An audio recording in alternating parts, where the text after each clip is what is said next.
This is the night Crystal Pifer died. And these are the last haunting images of her. Something's gonna happen here. A dark night, a darker river.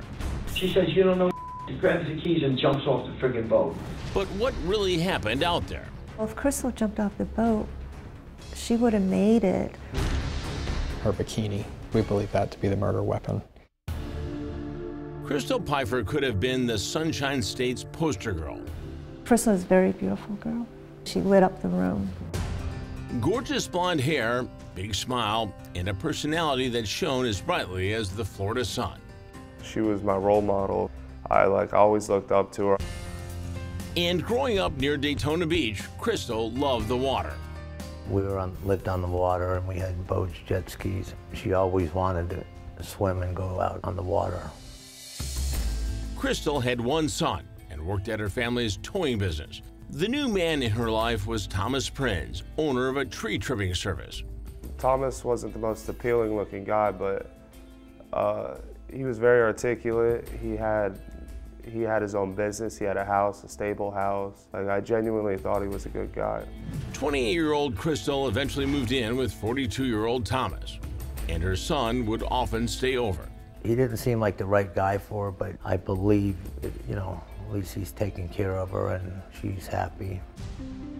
She was happy until one night she wasn't. She called and asked us to come pick her up because he was beating on her. After the frantic call, Crystal's dad, mother, and younger brother rushed to her aid. What Freddie saw sent him into a rage. I saw blood dripping down the side of my sister's face. I tackled him on the ground and I got on top of him and started punching him. I said, "You ever lay your hand on my sister again, it's gonna be worse." And I thought that was the end of it, I really did. They all thought that was the end of it, but it wasn't. It would be a horrible precursor of what was to come. 8 months later, the hot August day, by all accounts, was a normal one. That night, Thomas planned to take Crystal out on his boat on the Halifax River, a boat he bought from Crystal's ex-husband, a boat he knew had mechanical problems. They put in the boat down in Port Orange on the Intercoastal Waterway and went for a ride somewhere around 7 p.m. They were both drinking. And almost as soon as they started out, the engine shut down. Reportedly, that's when the arguments began. Eventually, Thomas got the boat running and made their way to a nearby restaurant for dinner. When they first arrived, patrons of the restaurant described that there had been a heated conversation between the two of them on the boat and that it lasted for 10 to 15 minutes. No one could hear exactly what was being said, but by body language could tell that things were going badly for this young woman.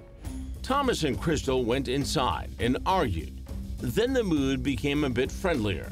Somewhere during the course of the evening, they became overly amorous. Their affection was annoying other customers. At some point, Mr. Prinz trying to get the waitstaff to either touch or kiss Crystal. Management asked them to leave. Back on the boat, one of the restaurant patrons took this cell phone video of them, sensing things with the couple weren't right. These would be the last images of Crystal Pifer. This guy's gonna plow into every boat on this dock. Maybe we're lucky it won't start. Something's good gonna happen here. Then, Thomas got the boat started. Oh, there it goes. There we go. Here we go. And as they pulled away into the darkness, Turn the lights on!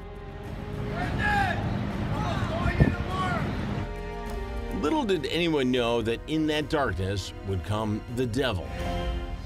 10 minutes later, again, the boat's engine overheats and shuts down, and the couple's fighting picks back up. Strangely, Crystal jumps off the boat. She's distraught, she's upset, he's aggressive, he's yelling from the boat, he's yelling at her. By chance, a flounder fisherman sees Crystal and tries to help, offering her a ride to the shore. But Crystal says no. The flounder fisherman tells Mr. Prinz, "I'm only gonna let her get back on the boat with you if you start being nice and stop yelling at her." Thomas agrees and Crystal climbs back on board. They push off heading north. But soon the engine overheats yet again. Tempers flare, this time to dangerous levels. Hi, this is 911. You have an emergency? Okay, I'm on a sailboat out off of South Daytona, and a boat just floated by me, and a girl jumped out of it and swam over and called my dinghy, said people been beating on her. The caller believed there were at least 2 guys on the other boat. Okay, how long? Wait a minute, a boat is coming to, just a minute, there's a boat. Do you want to go with these people or not? Okay. Hey guys, she ain't going with you. She's going into the park to meet the police. She ain't going with you. Does she look hurt? She told me they were beating her in the face and stuff. I don't know. I can't see her. It's dark down there. But these guys are here yelling and screaming. Well, look, I got a mentally handicapped daughter on board here with me. Who is this guy to her? She says it's her boyfriend. He's not following you, is he?